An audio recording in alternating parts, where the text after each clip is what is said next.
right, good morning, good afternoon, or whatever time it is, wherever you're listening. My name is Kyle Teixeira, here with John Teixeira again, and we are TPM, the local property managers here in DFW and real estate experts, just here to give you our advice, experience, and help you in your real estate goals. Today, we'll be talking to you about crowdfunding for your real estate investing. And if at any point in this podcast or throughout things we're talking about, you get excited about starting wealth building for yourself through real estate or have any questions for us or whatever it may be, send us an email at showmethemoney@wearetpm.com or give us a call at 817-818-9147. All right, let's get into the topic. What are we going to talk about crowdfunding? John, I know you have a little bit of a passion about this topic. A little bit. Well, just because, you and I have created a platform of our own to start this. So I want to get into what crowdfunding for your real estate investing is. But I want to share with you, Kyle, if you don't mind me sharing with everybody, just kind of what our passion is. We've talked about this several times as we've started this, and we just have a passion to help people be able to realize their dreams even when they don't have maybe the capital. So here's what I mean. How many times, Kyle, you and I have talked about this, you and I have done this, we're doing it again right now. How many times? There are so many people out there that are sitting at their family reunion or having Sunday fun day like we do with their brother or their brother-in-law. And they talk about, hey, wouldn't it be nice to have a lake house that we could do this on? Wouldn't it be nice if we bought a lake house down in Granbury? And maybe nobody in the family has I don't want to say the ability, but maybe the ability and or the guts to do it on their own. But 2 or 3 people that have the same dream get together and they're like, it would be nice as a family if we just kind of did this, right? And well, for a lot of things in life, sometimes it takes not just the push, but the platform, right? Just the platform to get started. You're exactly right. And that's what we're going to get into today. Sometimes people don't have the money needed to do this, right? Mm-hmm. So we've talked a lot about how you can buy a second home for 10% down. Investment properties are usually 20% down. If you're spending $300,000, $400,000, $500,000, that's somewhere between $30,000 to $50,000 if you're able to do the 10% and $60,000 to $120,000, right? So that's a lot of money. Slow that back down. I think you ran over those numbers. Okay, all right. I was just giving examples of 10 and 20%. It could be anywhere from $30,000 to $120,000 that you need, depending on the loan that you end up using. Mm-hmm. And not everybody has that kind of cash, right? But doing that with 2, 3, or in one of the other scenarios we've talked about, maybe 10 or 20 people. Mm-hmm. Maybe, look, you and I have talked about how we get these deals and we don't do them because there's too many deals that come across our desk, right? And we can't do them all, right? You just run out of capital at some point.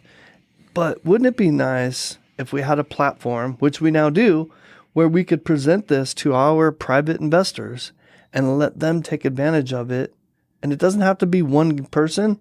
It could be crowdfunded like we're going to talk about right now, with 5 or 10 or 20 investors with smaller amounts of money and a smaller investment. Yeah, and getting back to what you were saying, it's not just our evaluation to our private investors, it's also an open platform for you to submit what your dreams are to us or what your desires are to us, right? So you want to target, say, you want a beach house in San Diego, right? Then we'll go help you evaluate those properties, be the sponsor in that case, and once you're ready, or if you're getting it, you're getting it. But all right, well now this is how much it's going to cost. You want 10 other people.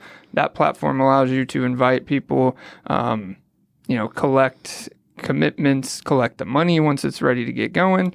Put the partnership together. Put the partnership together legally. Reporting, all that stuff you need to make it more of a buy-in and get statements, get your money, whatever it may be. Just the platform for a lot of areas of life is half the battle, and this is why we have one. We're going to talk about some other ones, but it makes all the difference to give you that push, because you may say, hey, I want to own all of this, right? And you need to wait until you have the capital to get all of it. Well, say you own 1/10 of something now that you're going to take 20 years to get later. that 1/10 might get you 3 more. So Yeah, well, sometimes it's baby steps, and sometimes our baby steps need to start a little smaller with some help from some other people, and there is nothing wrong with that. You should get into real estate however you can, and if this is how you need to do it, do it. It's there, especially in 2021. I'm going to share with you tons of platforms, but most importantly, if you have a dream like that you want to share with us, that you think maybe we could help facilitate, or you want to become one of our private investors that takes advantage of the opportunities that we post on our platform, send us an email to that email address with what you're looking for, either your dream or add me to your private investor list. Send us an email to that email address, showmethemoney@wearetpm.com. And we'll do that. And we can talk some more. But yeah, and to clarify, it's not just achieving your dream or your dream location. It's also an investment that plans to make you money. So yeah, absolutely. It's not just gonna sit there. Well, sometimes some people don't. Some people, I run into a lot of people that want a second home or vacation home, and they own it with several people, and they don't want to. They don't want to rent it to other people. We've talked about in the past, and we may get into this in a future podcast, about cooperatives. And we've talked about doing cooperatives for that very reason. This is where, 10 to 12 people get together to buy a vacation rental, and it's not rented out. You basically just get Slots. 1 week. Yeah, 1 week every quarter. Hey, let's get into let's get into crowdfunding so people have an understanding of what we just talked about, what we just presented. I like it. So I feel like the first place to start is, what is it? What is it? Exactly. There's kind of 3 parts to it. And we just described what we do as a sponsor. And that's kind of the first part, is somebody needs to sponsor a crowdfunding deal, right? Somebody either needs to find the deal, evaluate it, and present it, right? Or in our case, what we're doing is we're inviting you to present the dream that we can then sponsor for you on our platform. Yeah, and it's called the sponsor because it's more the operational piece, right? Say you do get 5 or you get 10 or you get 12, or it is that flexible of how many people are getting thrown in here.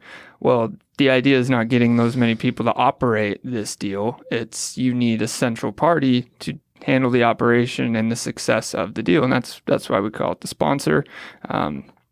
On the legal side, general partner versus limited partners, if you understand that more. But yeah, it's an important Those are decisions piece. You have to make, legal decisions, and right? Yeah. And they're usually the ones like we were talking about, presenting it on a platform that can collect commitments and collect these payments. Because to get 12 people in on a deal, you got to collect money from 12 different people. You got to collect legal liability, all that stuff. So that doesn't need to be your expertise, your goal. Your goal is getting in a real estate investment. That's what that helps you achieve. We're going to get into some benefits. So I'm sitting here thinking about some of the benefits of what you just said, and that is, somebody's got to be in charge, right? Somebody's got to be. Otherwise, you have, what do they call it? Too many Indians, not enough chiefs. So, the second part of that It's a is new one to me, but that's a new one to you. All right, that's an old-fashioned one. So, the second part of it is the platform, which we've talked about. We have kind of our own stylized platform for what we have, what we desire, what we're looking to present to people. But there's a whole bunch of other platforms, and we're going to get into that later in this podcast. I'm going to go through some of them, all right? And then the final one, Kyle, is what? You just need investors with capital, right? You need investors, you need capital, and you need commitments. So there you go. Commitment to the cause. Kyle, tell us, why would somebody do this? Give us the list of reasons why somebody would use crowdfunding for real estate investing. Because they're really smart. Well, they're not sitting on a pile of cash, but they are sitting on some capital that they realize either they desire for real estate or you want your money to be making money. So those are the 2 biggest reasons to invest, is knowing that your capital, and call it savings, is better placed in investments and things that get you a return than otherwise getting killed by inflation. So I want to summarize that a little bit, Kyle, you basically, when you're doing these real estate deals, we've talked about this every single week, you get higher returns than you do with traditional investment, a traditional investment portfolio, right? Mm-hmm. So you get into not all stocks, but you get into stocks, you get into bonds, you get into mutual funds, even REITs, are pretty good. They're a pretty good return, but investing in your own piece of property, there's no better return than that, right? And if you have to use this crowdfunding to do it, if you've got $5,000 and you're thinking of putting it into a mutual fund, you're going to do way better doing this, right? Yeah, and I mean, higher returns, talks about value, right? And when you have the value of being able to personally use an asset or investment for your own purposes, things that make you happy, there's value in that. That's an additional piece of this investment because you make money off of it with higher returns, but you also get better experiences than not having a vacation home. Now you have one. So that's part of the diversification of that, specific investment. Well, I love it. And so diversification is important. What about having the benefit of not having to do the work, right? So let's forget about vacation homes for a minute. Let's say we get together with 20 people to buy a new commercial office building, let's say, right? That's a high risk, high reward type of an investment, meaning the risk is higher, it's going to stay vacant higher, but then once it's going and cash flowing, the reward is way higher than even with residential real estate, right? So using that example, I don't have, I don't get the benefit of being able to use it. I don't want to use it. That's a strictly money-making investment.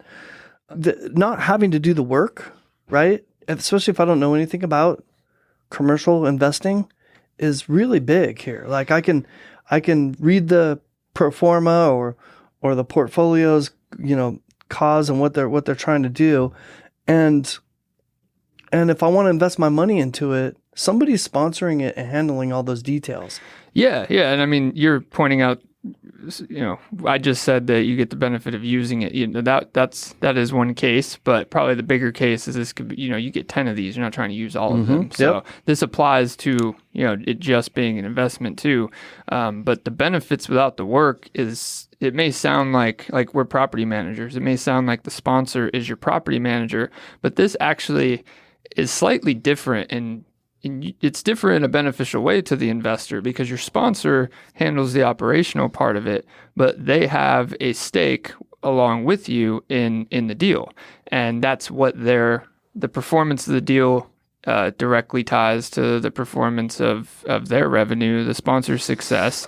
And that's slightly different where in a management company that does apply, but generally it's a percentage-based thing based on collected incomes that doesn't take into account expenses. So if it's the sponsor's responsibility to hold that stake with you to mitigate all expenses, and they have a specific incentive to make it as successful for you and them as possible, it kind of changes the dynamic a little bit. Property managers' mindset is the same, but the logistical part and stake behind it gives benefits to both sides, really. All right, I love it. So we've talked about, so good job, Kyle. We've talked about it gives you higher returns, allows you to diversify, gives you the benefit of being able to do this without all the work, right?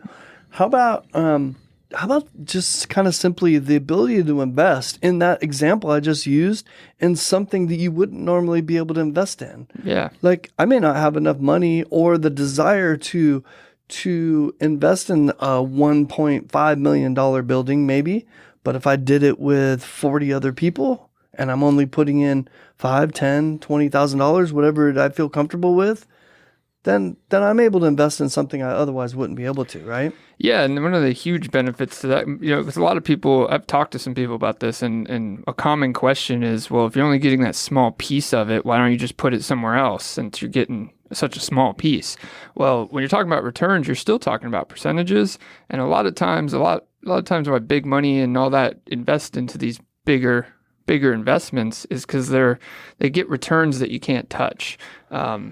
Or that aren't in bonds, that aren't in stocks. They are solid, high-level returns that I wouldn't call them guaranteed, but more regular than a lower cap investment, and that gives you that percentage on your small portion rather than a smaller percentage on a smaller portion like you would get in bonds. Yep. So, tried to make that less confusing, but I think I failed that a little bit. A little bit. As soon as you get into bonds and stuff, sometimes it's impossible not to get confusing. But it's a good time to compare it to nearly nothing. So, so yeah, no doubt, no doubt. So, all right. So here's one of the other benefits that I think is kind of neat. If I put myself in the shoes of somebody that maybe they're considering something like a REIT. A REIT is a real estate investment trust. So let's just take, for example, maybe you have an option to invest in one of these trusts where they go out and they buy hundreds or maybe even thousands of homes across the country, right? And you invest a small amount of money into this trust, and then you get a return based on the return of that trust. Now, you and I would contend that trust would be would give you a lot better return than your average mutual fund, right? But in most cases, because it's real estate based, it's just a better return for you. It's a better investment, right? But what if this is my first property, or most people are really deeply invested in the properties that they buy, whether it's a small piece of land, their first rental property, whatever it is, they're deeply invested. Doing this gives you the opportunity to focus, even if you're with 40 other people or 2 other people. It gives you the ability to focus on that one specific property and become invested in it, right? Yeah, and that's where you hear me say this a lot, is risk reward makes investments, and usually higher risk, higher reward potential. That's kind of where this ties in, because like you said, in a REIT, it's more conservative just because it's more diversified on the amount of properties, variety of properties that are placed in that REIT, where this is more targeted. It's more specific to the exact property or the exact deal that you're going after. So you're invested in the success of something you can see, feel, touch, where, if you're in a REIT, you don't know. And it's just and the operational, I call it conservative because in REITs, they have higher operational expenses, right? Like the sponsor is generally not just taking a bigger piece, but also charging more and adding up more expenses, because there's management fees. It takes a lot to manage those. Yeah. Well, there's analysis, constant ins and out of capital, people coming in and out, and where that gets placed and where it gets taken out. There's a lot more to consider. Where this is more streamlined and I'd say shared to a more specific and known degree. Well, okay. So let me make a different example. That was really good the way you put that. Let's say I get a statement every month for my IRA, right? You get a certain feeling about how your IRA is doing, but it's just a statement. It's looking at your different individual stocks or funds that you're in, but it's just a portfolio. But when I get to go down the street to 123 Main Street and see that piece of property that I'm invested in, whether you're wholly invested in it 100% or 1%, doesn't matter. I'm invested in that piece of property that I can stand in front of and touch, to your point. It just feels a lot different than just looking at that statement. Yeah. Right? Yeah, and it does. And I call it more customizable if you take the right platform and you have that freedom.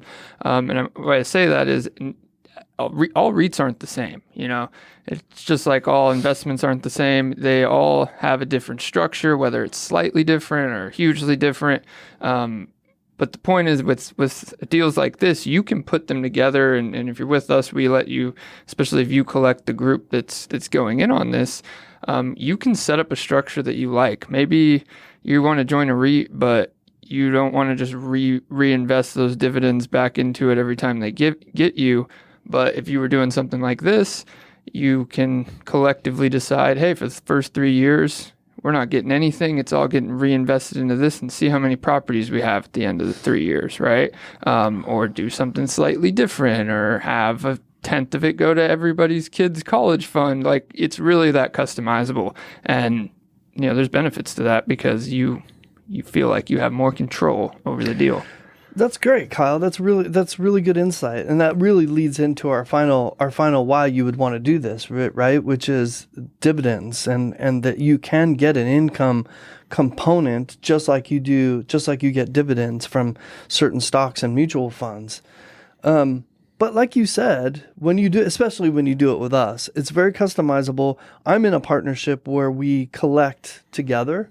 Within our partnership, all of us have decided to collect the income, to maintain and collect the income together in one account that we all own, right? So that we could purchase more property as a partnership. That is our goal in that partnership.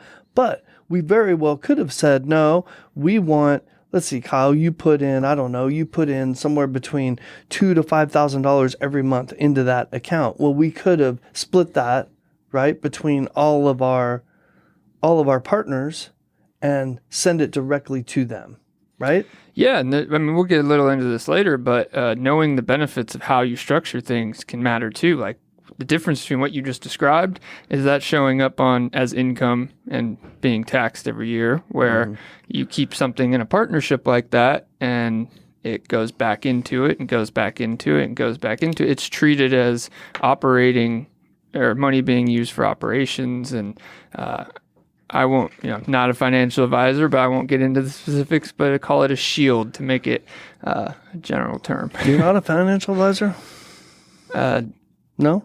Okay. I don't think so. Just making sure. I seem to have to advise on financial stuff a lot, but this would be a good place. Take what I say with a grain of salt because I do not have that fancy license thing they give to financial advisors. So. This would be a good place for Steve to just put over his disclaimer for us, huh? That we're not financial advisors. This is not financial advice. You can't even do it as well, Steve, so don't even try. It's advice about financial topics, but this is not financial advice. It's a good effort. I like it. All right, let's get into the downsides, Kyle. We have a couple downsides, right? So I don't want to just talk about this and not acknowledge what those downsides are, right? The only downside is there's so many upsides, it's hard to keep track of them. No, I'm just kidding. Well, okay, so we already talked about one of the downsides, or at least I mentioned it earlier, and that is the risk-reward factor, right? Yep. So if you understand what risk-reward means, basically what you mean is the higher the risk you take, the more reward, right? So when you have any investment that promises a higher reward than another investment, there almost always is a higher risk that goes along with that.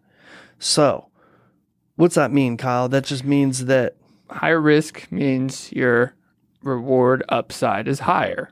What is the risk? What is our higher risk? Your downside is higher too. What do you mean? I guess it depends on the investment, but let's use the commercial building example that I described.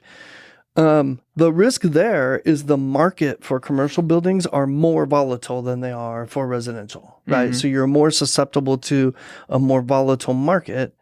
Things going down, things being vacant for long periods of time. However, when you get a tenant in there, they pay way more, right, per square foot than on a residential unit. So that's where you get your reward. Yeah, and that's just one example. There could be a lot of purposes and avenues you go with a commercial building, but that it's a good example what you're saying is the risk is all in that one property with this method. Or if we do whatever you pick, the risk is in what you pick. Or if it's 5 properties, where, that really just comes down to a key part of all investing is diversification. It's less diversified for whatever you risk into that deal. So... That's right. And then, so there's really one more. I tried to find downsides to this, Kyle. I could only find 2. And really the second one is liquidity. And we've talked about liquidity in the past. So if I put my money into one of these, and it really depends, the level of liquidity we're talking about depends on that specific investment, right? So if I'm doing this with my brother-in-law, and we're in complete agreement on wanting to sell this property down the road at some point, then that makes that investment a little bit more liquid than maybe something that's crowdfunded with 100 people and you have no control over when that property gets sold or or how you exit that property or that investment, I'm sorry. So because of that, you put your money in, you're not necessarily able to get it out as quickly as you could with some other investments. Yeah, and I mean, a lot of times it's one of the points that you decide at the beginning in the operating agreement, that kind of thing of, are people able to get out? If they are, this is how it looks like. Yep. If they have to wait until there's a unanimous agreement to sell it, and then everybody can get out, like those things matter as part of the decision. So, and that kind of leads me to our last downside that it's worth mentioning, is shared interest, right? And anything, when you have a shared interest, it can have more problems, right? Or Disagreements. Yeah, what if 80% of the people want to sell it and the other 20 don't, and your operating agreement says unanimous? Well, that could be a downside. If you do it the wrong way, it could be a downside. Exactly. Right? You protect yourself up front by that by having a sponsor or a managing partner. Yeah, it's a potential downside. Some people might put that in the upside. Maybe you got a whole bunch of people who push you in the right direction and have more experience than you in this, and you know that they'll make sure you make the right decisions. So, it's not always the case. If anybody's out there looking to do this and they ask us for our help to do it, we're never going to put them in the position that's an issue, right? Yeah, definitely not. And that's why the sponsor is an important piece. And, even if anybody does want to do this, I want to clarify that you don't need to have any of these pieces that we're talking about, right? Just the desire to do it. Say you want to go to this, like I said, San Diego, you want a beach house in San Diego shared in one of these investment deals, but you don't know the people. Well, that's fine. Get the deal. Or you tell us what you want. We can help you find the people. You have the people. We can help you find the deal. You just have the money. We can help you find the deal and the people. That's really the flexibility that makes this such a great avenue for real estate investing. All right, Kyle, you ready to get into tax implications? You want to do a disclaimer that we're not CPAs first? John and Kyle are not CPAs. There are tax implications, but we are going to discuss them. And if you want to dig any deeper, please advise your financial advisor. There you go. So let's get into the first one. I really kind of want to gloss over this one because I really don't want to dive into this one. There are some implications regarding your income tax. Okay. Mostly positive, depending on how you do it. We could talk all day about this, and this really depends on how you report it, what kind of instrument it's coming from, all that good stuff.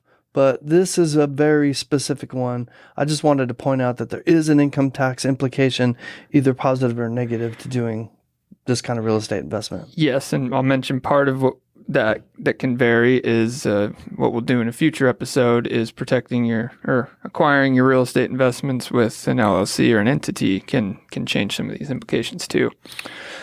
All right. How about capital gains tax? So avoiding a capital gains tax when you're doing it through these crowdfunding, when you're using this crowdfunding, you're able to avoid capital gains tax. These days, I think you're supposed to avoid talking about capital gains tax.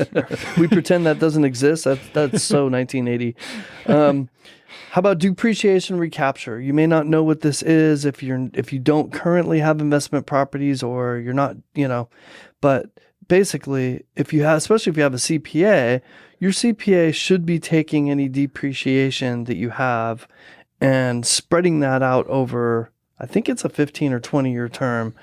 I'm not be careful about putting specifics out there on this, but there is something. 27 and a half, I think. So. You could be right. I really, I only know enough about this to make it really dangerous. And I know that depreciation recapture is something that you can save here to allow you to save some money. And then state taxes. Every state's going to be different. So how states handle that is going to be different, right? We own property in Texas. We own property in Alabama. Both those states probably they absolutely handle taxes very differently, right? Yeah. I mean, the Texas, no state income tax. So this is extremely different consideration than if you were paying an income tax. So, all these things, tax implications we're not saying whether pros or cons. It's just always something to look at. Like the capital gains tax, well, it's something people don't like to talk about a lot. If you just took advantage of these huge price increases over this year and said, hey, I'm going to sell my house, walked away with a nice profit, well, capital gains will be involved in that next year. And there's ways to push that into, say, something like this. And, I can't get too deep into that without touching on some things I'm not supposed to talk about. But look into that or ask us, and one of these can help you mitigate capital gains tax. Best way I can put that. You know what? If we wrap that up, there's tax implications with everything we do, and you should know what they are before you do it. Really. Definitely agree on that one. Yep. All right. Let's talk about two more things, Kyle. I want to talk about how do we evaluate these deals when people go out and find it, and then let's share with people. We've shared a lot about what we can do and about our platform. Let's share with some people about some other platforms that are out there for crowdfunding. You want to do that? Sounds good to me. All right. How do we evaluate these deals, Kyle? I think we just put them 1 through 20 on a dartboard, and whichever one it hits. That's a great idea. We should do that. We should try that. No, in all seriousness, we dig into the factors that matter. We dig into what you're paying for it, what returns you're expecting based on its purpose. Looking at comparable units, maybe we manage one and have some really hard data when it's something that we're doing. Even if not, we look into what other people are doing and check the market. And all right, this is very solid conservative estimate of what we should be able to get. Here's the potential for what we expect to get based on how we do the work. So you analyze those potential returns, and then you compare those returns to what it takes for you to acquire it. Add that into a time horizon. Is your time horizon worth it? We're not going to make money on this deal for 6 years. Everyone okay with that? No, probably not. So, all right, well, it's probably not a good deal. That was a very big summary of evaluating a deal. That was extremely comprehensive. That wasn't even the question I was asking you, but it was an extremely comprehensive, point by point, how you evaluate, I guess, how you evaluate a deal from a sponsor point of view, right? Well, and you said evaluate risk. That's really how you evaluate risk, because a lot of people look at that as the emotional risk or emotional pieces of risk, and that just doesn't equate into the real analysis. I love it. So, or evaluation. I love it. Well, I'm just going to go through this kind of quickly. Some of the things that you want to look at when you're looking at somebody's deal and you go to one of these crowdfunding platforms, you're trying to decide whether this is something you want to invest in. You want to look at the risk, right? We talked about that just now. You want to look at the investment category it's in. So you may feel more comfortable in one category or another. And I don't want to get too far into this, but you should learn, if you're going to get into this, you should learn what these different investment categories in. 3 of the most common ones are equity investments, debt investments, and preferred equity investments. That last one is kind of a hybrid of the first 2, but dive into those more, have an understanding of what you feel comfortable, and know what investment category these are in. Most of what you and I have been talking about so far, Kyle, in our kind of our dream scenario that we've been talking about, has been in that equity investment category. What kind of debt is this investment taking on is another thing that you want to look at. Like, if they are getting into major debt in order to get this, that may not be a bad deal, but you definitely want to take it into consideration, especially if you're trying to decide between that deal and a different deal that's not taking on so much debt.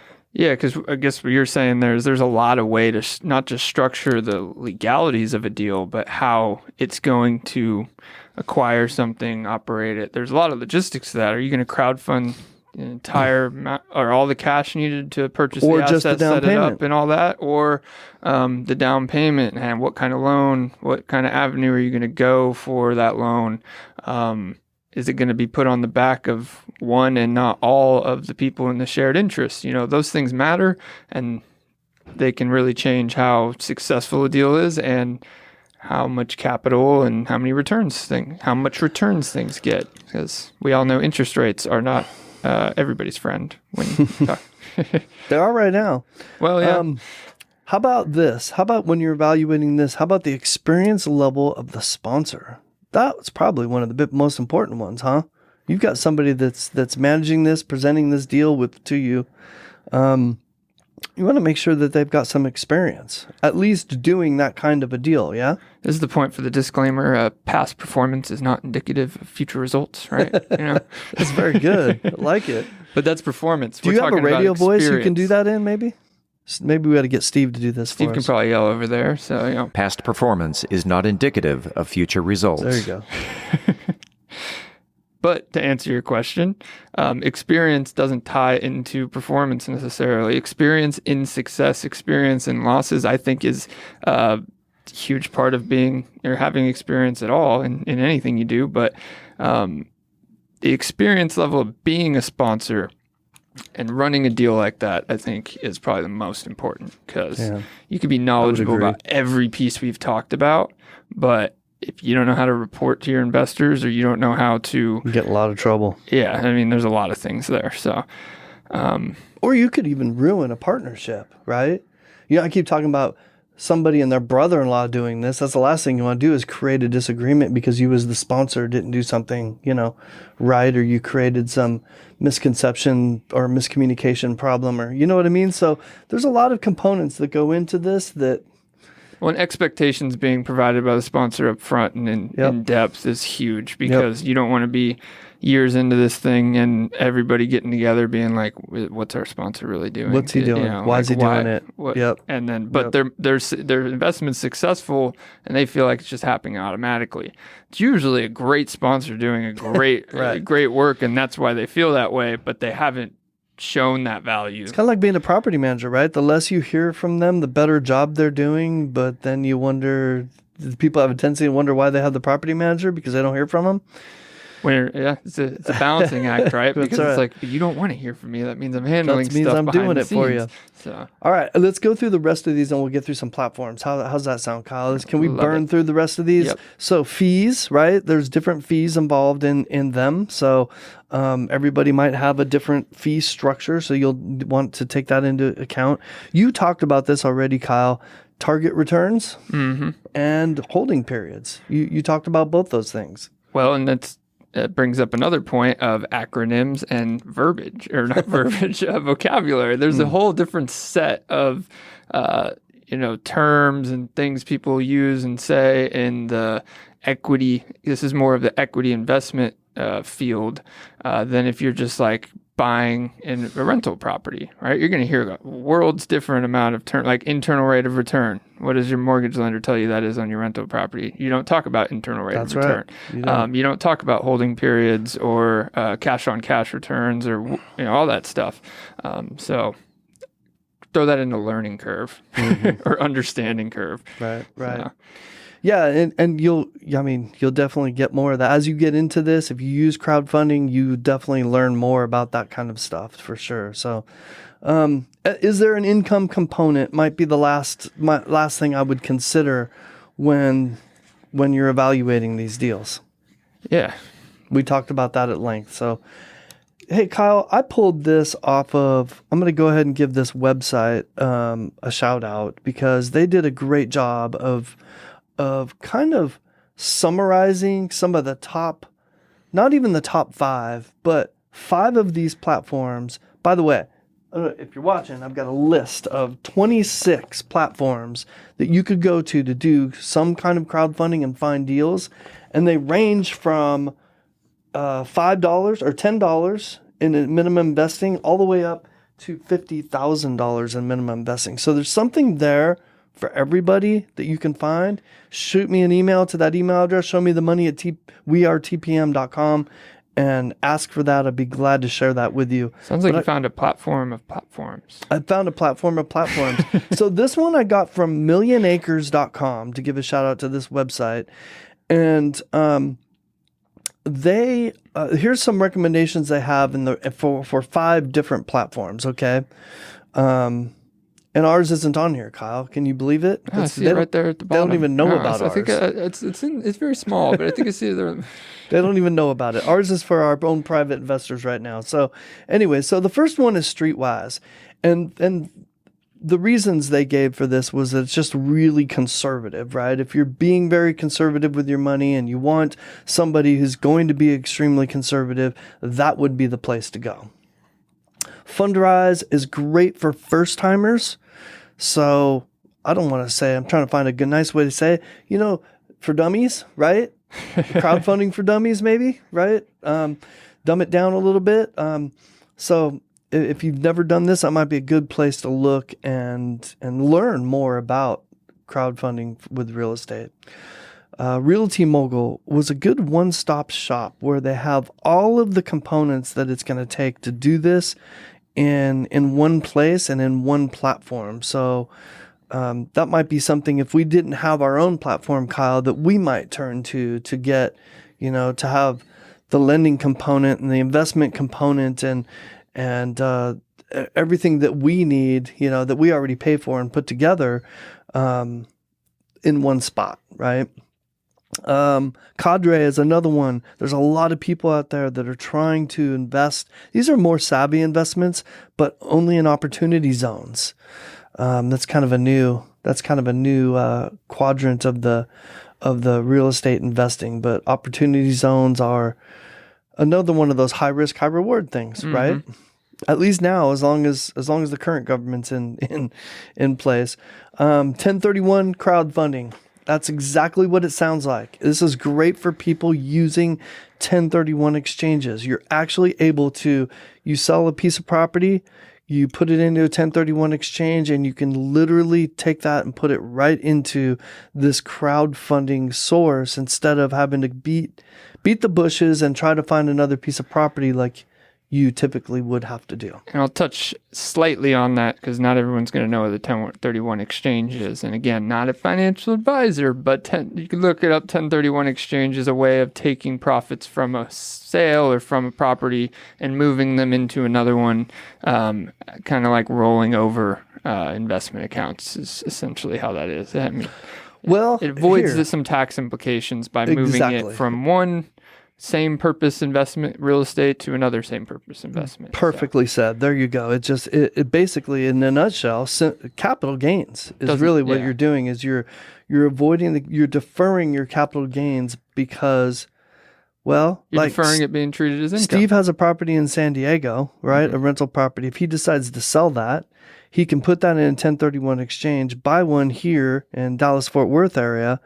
And as long as he does that within 6 months, he could take all his capital from that San Diego property, put it into this one, and not pay the capital gains that he will eventually have to pay someday, but he won't have to do it right now. He might to California, but that's a different topic. He might go back. But this bringing us back to these platforms. Those 1031 exchanges have timelines, and it's not the most conservative timeline. Like, say you want to do that, it's great. You're getting a property. Say that property falls through. This is a real estate game. Things can happen. Maybe you don't find the perfect one. Well, dumping it into a crowdfunding thing and still taking that benefit could be one of your solutions, especially if you start that process and now your solutions are running out with the timeline. So, yeah, especially with our market the way it is, man, people are stressed about that, aren't they? Yeah, and I mean, you probably took it out of one property, but you can 1031 exchange it into a diversified crowd fund and basically change that investment where, that's not what 1031 is made for. It's supposed to keep the structure, but this is kind of one way of doing both. So.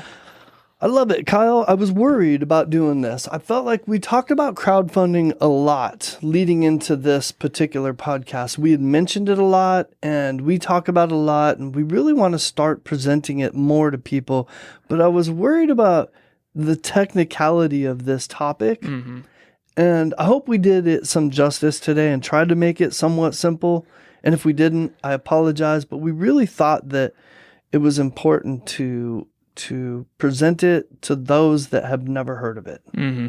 Yeah, and if it sounds complicated, I'll use one more point that I use when I talk to like some of my friends and things like that about it's more of an analogy. It's because everyone asks me, like, why would I just do this myself and wait and save up money and all that stuff? And I'm like, okay, well, either way, you can do that. That is the best way to do it. It is the best way to do it. But if sometimes changing the perspective can help. You hear about whales in the stock market, or rich people, whales get better returns for their money, right? And that's what everyone wishes, that they can get comparable returns.